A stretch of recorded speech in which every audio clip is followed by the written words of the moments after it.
अभी कुछ वक्तागण बता रहे थे कि ब्राह्मण लोगों को अपना यहाँ वर्चस्व हमेशा रखना है और उसकी कोशिश करते हैं, और जो आरएसएस और बीजेपी जो बनी है वो उसी उद्देश्य से बनी है। ये सच है कि आरएसएस जब बनी तो उनका उद्देश्य था कि ब्राह्मणी व्यवस्था को कायम रखना और हिंदू राष्ट्र के नाम से ब्राह्मण्यवादी राष्ट्र इस देश में लाना, यही उनका उद्देश्य था। लेकिन आगे चलकर बीजेपी आई और वो पॉलिटिक्स में चले गए। फिर जो कट्टर ब्राह्मण्यवादी थे वो सोचने लगे कि अब ये लोग एम्बिशियस बन गए हैं, जो अपना मुख्य उद्देश्य है ब्राह्मण्यवादी राष्ट्र का निर्माण करना, अब ये इनके बस की बात नहीं है। तो इसलिए उन्होंने अभिनव भारत नाम की एक संस्था, एक संगठन एक शुरू किया। और ये संगठन क्या करता था? ये संगठन इस देश के प्रमुख शहरों में जाके वहां के जो कट्टर ब्राह्मण्यवादी थे उनकी मीटिंग्स लेते थे, और वो मीटिंग्स में उनका डिस्कशन होता था कि हमें अगर अपने ओरिजिनल एजेंडा के मुताबिक अगर ब्राह्मण राष्ट्र या हिंदू राष्ट्र यहाँ स्थापित करना है तो हमें क्या करना पड़ेगा। तो इसलिए उन्होंने इस्राइल से डिस्कशन शुरू किया था, इसलिए उन्होंने नेपाल से भी उनकी बातचीत चली थी, और नागा में जो बंडखोर थे उनसे भी उनकी बातचीत चली थी, और उनके में ये तय हुआ। और जो कर्नल पुरोहित थे, कर्नल पुरोहित आर्मी इंटेलिजेंस में थे, उनको काफी पैमाने पर आरडीएक्स मिलता था, तो आरडीएक्स वहां से ले आते और ये जो अभिनव भारत के लोगों को बम धमाका करने के लिए वो दे देते। और वो फिर एक पैटर्न ऐसा बना कि ये उनको बम धमाके के लिए आरडीएक्स देते थे, अभिनव भारत के लोग बम धमाका करते थे।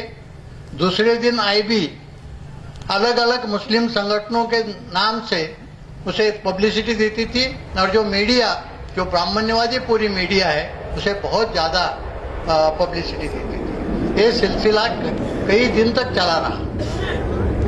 जब हेमंत करकरे ने ये 3 लैपटॉप हासिल किए, बरामद किए, तो उसमें उनके जो भी मीटिंग थे वो एक गलती किए थे जो ब्राह्मणों ने हजारों सालों में नहीं गलती की, वो गलती उन्होंने इस बार की थी। वो गलती ये थी कि जो भी उनके मीटिंग होते थे उसके वो वीडियो या ऑडियो रिकॉर्डिंग करके वो रिकॉर्डिंग वो अपने लैपटॉप में रखते थे।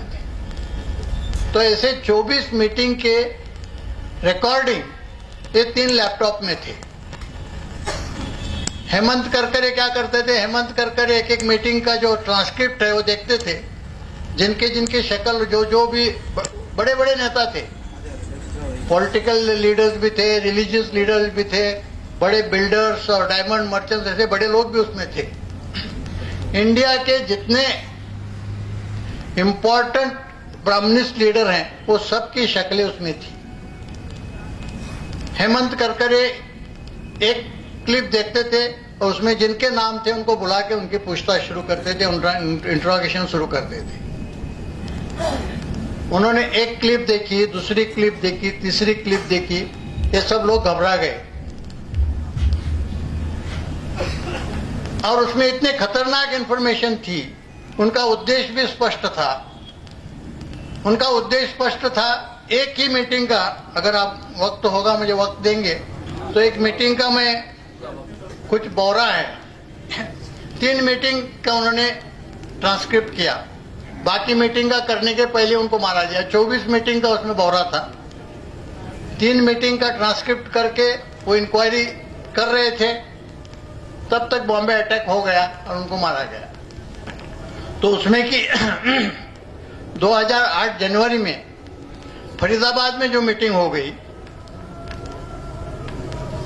तो उसका जो ट्रांसक्रिप्ट था वो उन्होंने मालेगांव जो इन्वेस्टिगेशन हुआ उसके चार्जशीट के साथ जोड़ के रखा था, लेकिन वो चार्जशीट कोर्ट में जाने के पहले ही उनको मारा गया। फिर भी सबको पता था कि इन्होंने वो जो ट्रांसक्रिप्ट है, जो बौरा है, उसे जोड़ा है। तो उनके हत्या के बाद भी वो चार्जशीट के साथ वो जो ट्रांसक्रिप्ट है वो चला गया और आज भी वो ट्रांसक्रिप्ट कोर्ट में मौजूद है और ये पब्लिक डॉक्यूमेंट है, ऐसा कुछ कॉन्फिडेंशियल नहीं है। तो उसमें के इम्पोर्टेंट पॉइंट मैं बताता हूं, एक मीटिंग का है, ऐसे 24 मीटिंग हुई थी। ये मीटिंग कुछ इंग्लिश में और कुछ हिंदी में हुई थी, ज्यादातर हिंदी में थी, कुछ कुछ अंग्रेजी वर्ड इंग्लिश वर्ड्स वो बोलते थे। तो उनके उद्देश्य क्या थे, उनका पैटर्न क्या था, ये सब बातें उससे पता चलती हैं। पुरोहित, लेफ्टिनेंट कर्नल पुरोहित वो मीटिंग में बोलते हैं अपना उद्देश्य क्या है, will fight the constitution. A work serving army officer है पुरोहित, लेफ्टिनेंट कर्नल पुरोहित। पुरोहित बोलते हैं we will fight the constitution, will fight the nation, this nation is not ours. वो बोलता है ये जो संविधान है इससे हमें लड़ना है, ये राष्ट्र से भी लड़ना है, अपना राष्ट्र ही नहीं है। पुरोहित फिर आगे बोलते हैं we have to fight the constitution, we have to fight for our independence. अपने स्वतंत्रता के लिए लड़ना है, अपनी यानी ब्राह्मणों की। फिर वो हिंदी में बोलते हैं इस संविधान को मानना ही नहीं है, नॉकिंग डाउन ये एक ही तरीका आवश्यक है। ये संविधान को हमें मानना नहीं है, इसे खत्म करना एक ही तरीका है। फिर उपाध्याय करके वो भी रिटायर्ड आर्मी ऑफिसर है, वो बोलते हैं this constitution is not applicable to us, will not be accept